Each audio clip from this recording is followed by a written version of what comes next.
Now we have Trump out there. Look at this. You got Trump out there. So a woman in his audience calls Ted Cruz a pussy. And everybody has an absolute cow. By the way, this is how you do it. I didn't say it. Folks, don't be mad at me. I'm just informing you what went on out there. There's no way I can talk about this without saying. I say PC whip maybe, but that's doesn't quite get there.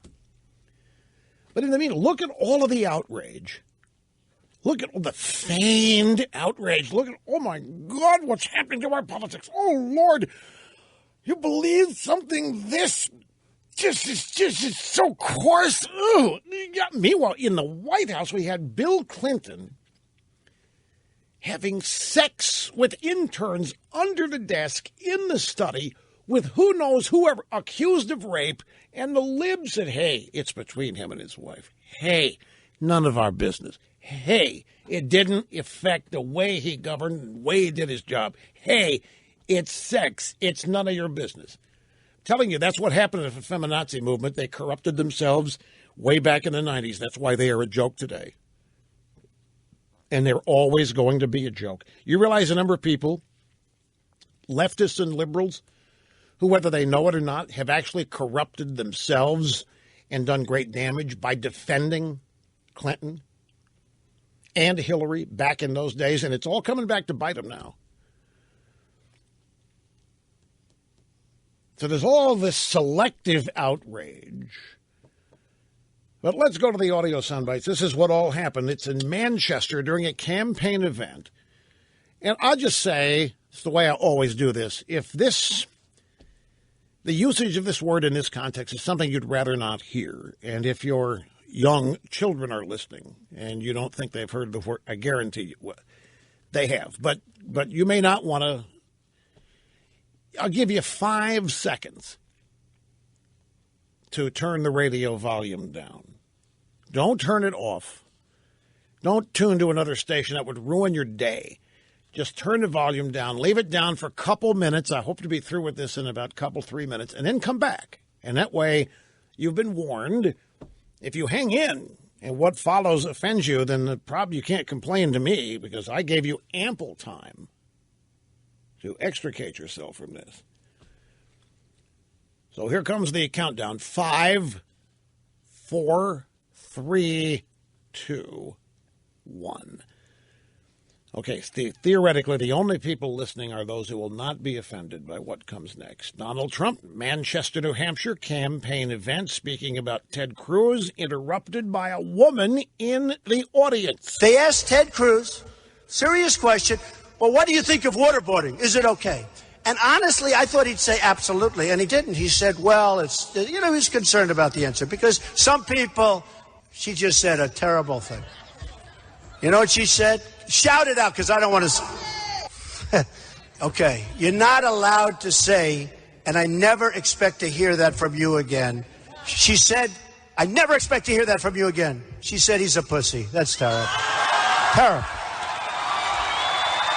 I'm just telling you, whether you like this or not, this is how you do it. Trump was presented a golden opportunity. A woman in the crowd shouts the word. He would love to say, doesn't dare say it, but he's got the cover. Asks her, condemns her for saying it. Condemns her. How dare you? You can't say that in a setting like that. Don't ever say it. And she shouts it. I told you never say it to other people. I can't hear her. What's she saying? She's saying, and then he uses the word, gets it out, but it's always in the mouth of this other woman. It's always in her voice, not his. And then he properly condemns it. The whole time he's getting the message across.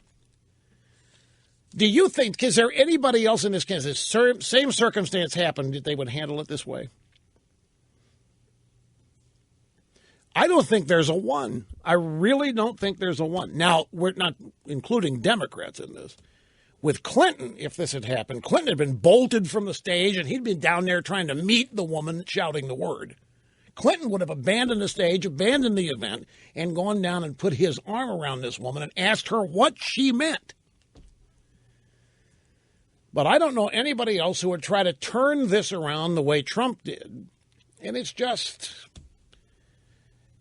I don't know what else you call performer's instinct, or what he clearly has it, whether you think that's a disqualifier for a serious presidential candidate or not. The next bite, this is Fox and Friends this morning, because there was an appropriate about all this. And there were people outraged, and how dare our politics be soiled like this? How dare? Of course, these aristocratic, erudite, establishment libs, both in the media and out in academia and all these places, wringing their hands over how horrible. Same people that defended Bill Clinton to this day defend Bill Clinton. The same people sitting around the faculty lounge talking and thinking about this all day long. They may not say the word, but they're out there all over campus chasing it, doing everything they can. Students, it doesn't matter. But here they are condemning Trump. So Trump's on Fox and Friends today. Steve Doocy said, you were at an event last night. Somebody in the crowd had colorful language out there about Ted Cruz. I have to tell you, the woman shouted. I said, okay, I'm going to do it. It was like a retweet. I would never say a word like that. The audience went crazy, standing ovation. 5,000 people went nuts. They loved it. You know, we're having fun. That's what I mean about being politically correct. Every once in a while you can have a little fun, don't you think? It was just a retweet. Who doesn't like those? Who doesn't know what a retweet is? I didn't say it. Come on, lighten up. This is just political correctness. Over on CBS, they were not happy. We have here discussion, former Face the Nation host Bob Schieffer, who they brought back from the mothballs, I guess, for this campaign. And they've got Gayle King, who interviewed the Obamas a couple of hours before the Super Bowl kicked off on CBS, and Norah O'Donnell. And they're talking about this outrage that happened with Trump in New Hampshire. What about that slur, Bob, last night that he repeated from the crowd? His use of profanity. Yeah. You know, what's the word? A little disappointing. Americans want someone that they can be proud of in the Oval Office. I thought Trump had to be taken seriously from the beginning. What I missed is that when he would say things like John McCain is a loser and that kind of thing, I thought that's the end of it. And then when he had the thing with Megyn Kelly, I thought, well, that's the end of it. I think in a way, some of his supporters are just so mad, so frustrated and upset with the way they're going. Sometimes they don't hear what he says. They're just glad he's out there saying it. Right. So what did Bob say? You know, we need someone they can be proud of in the Oval Office. Like Bill Clinton. It always is going to come back to Bill Clinton, you people on the left. It's always going to come back there.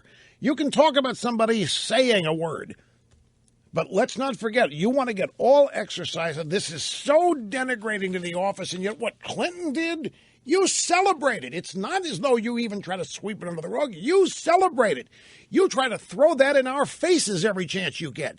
You throw that Clinton and the Lewinsky and all the other babes in our face. Nya, nya, nya, nya, nya, nya. He got away with it, and you stuffed shirts got all offended. You dry balls got all offended. But Clinton got away with it. We love him. Nya, nya, nya, nya, nya, nya. They ran around, and they made it like the biggest fun success story. Clinton's selling access to the Lincoln bedroom with who and for how much, who knows. Selling coffee in the White House. All this fundraising with Chinese agents and so forth. Then the bimbos coming around, led by Monica Lewinsky, Kathleen Willey, you name it. Paula Jones, drag a dollar bill to the trailer park. This kind of trash again. That's what they're all saying. And now they're going to get exercised about Donald Trump. And some woman in his audience calling somebody a coward, which is what the usage of the word here means. Yeah, you know, it's a little disappointing. Americans want someone they can be proud of in the Oval Office. It's always going to come back to the Clintons. You people on the left are never, ever going to understand. You undermine your own credibility and your own morality every time you start ripping into other people for their so-called moral failings. You didn't answer the bell when the champion of moral failings was in the White House back in the 90s. We will be back.